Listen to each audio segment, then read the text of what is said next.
এবার বিধানসভাও কি হয়ে উঠছে মস্তানির জায়গা? প্রশ্ন তুলেছেন বিজেপি নেতৃত্ব।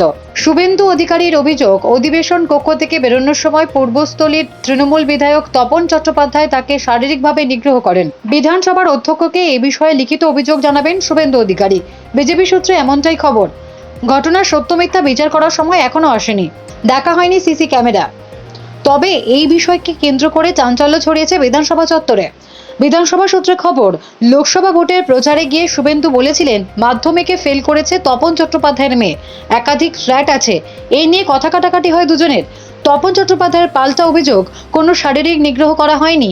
এ বিষয়ে বিধানসভার অধ্যক্ষ ও জেলা পুলিশের পাল্টা অভিযোগ জানিয়েছেন তপন চট্টোপাধ্যায়।